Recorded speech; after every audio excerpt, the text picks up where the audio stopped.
দাজ্জাল বললে বৃষ্টি নামবে অটোমেটিকলি। দাজ্জাল বললে সাথে সাথে বৃষ্টি বন্ধ হয়ে যাবে।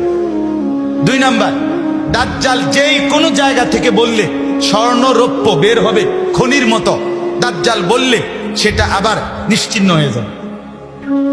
3 নাম্বার, দাজ্জাল যেই কোনো জায়গায় বললে খাল হয়ে পানি বইতে থাকবে, দাজ্জাল বললে পানি শুকাইয়া সমতল হয়ে যাবে। 4 নাম্বার, যেই কোনো ব্যক্তির গরু ছাগল ভেড়া বকরি মারা গেলে, যে যা মারা গেছে দাজ্জাল ডাক দিয়া এগুলোকে তুলে তারে দেখাবে যে এইটাই দেখ, তোর গরুটা নি, তোর ছাগলটাই টানি। এরপরে 5 নাম্বার, আল্লাহ নবী সাল্লাল্লাহু আলাইহি সাল্লাম বলে দাজ্জাল যেই কোনো ব্যক্তির মৃত মা বাপ কবর থেকে তুললা দেখাবে যে এই দেখ তোর মা বাবার লগে কথা ক, তারা কি কয় শুন। তখন মা বাপ বলবে, মূলত সেটা শয়তান আকৃতি ধরে।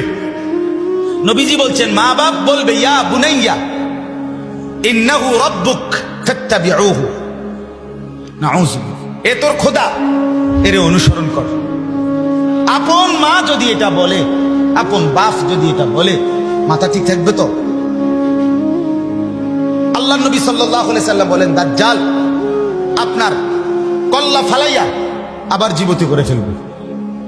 মানে এই তো দেখছে কল্লা ফালাই দিছে, হত্যা করছে, আবার ওই ব্যক্তিকে তাৎক্ষণিক আবার জীবিত করে দিবে। নাউযুবিল্লাহ। বলেন যেই দেশের মানুষ রাত্র 10:30 বাজে 11টা বাজে হুনছে করোনা ভালো হয়ে যাব আজান দিলে মসজিদে, আর দেরি করছেন আধা ঘন্টার ভিতরে সারা দেশে আজান দিয়ে লাইছে, যাদের ঈমান এত দুর্বল, যে দেশের মানুষ আপনার মাজারের গাছের কাছে, মাজারের মাছের কাছে, কচ্ছপের কাছে, বিভিন্ন রঙের মাছের কাছে নিজের মনের আশা আকাঙ্ক্ষা পূরণের জন্য মান্নত করে, রুটি দেয়, মোমবাতি ধরায়, যেই দেশের মানুষ আপনার গাছের মধ্যে মাজারে লাল কাপড় বাঁধে সন্তান পাওয়ার জন্য, যাদের ঈমান গাছের কাছে চলে যায়, মাছের কাছে ঈমান জায়গা, শুধু যদি শুনে যে গ্রামের ওই কোনায় বাঁশ মুড়ার মধ্যে পানি পড়ে, এই পানি যে খায় তার রোগ ভালো, পরের দিন দেখবো বেরিয়েতে বাঁশ মুড়া শুদ্ধ আলগি দিয়ে বাইতে গেছে। ঠিক কিনা বলেন?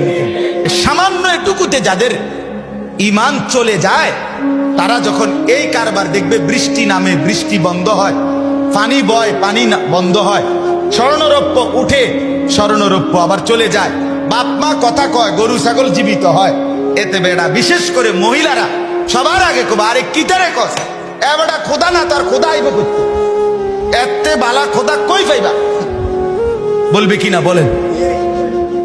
হ্যাঁ, আল্লাহ নবী সাল্লাল্লাহু আলাইহি ওয়াসাল্লাম বলেন আউয়ালু মান ইয়াতবাউহু আন-নিসা, হাদিস, দাজ্জালকে সর্বপ্রথম যারা অনুসরণ করবে তারা নারী, মহিলা। মহিলা বেলকিবাজি দেখলে মহিলারা আগে দৌড় মারে।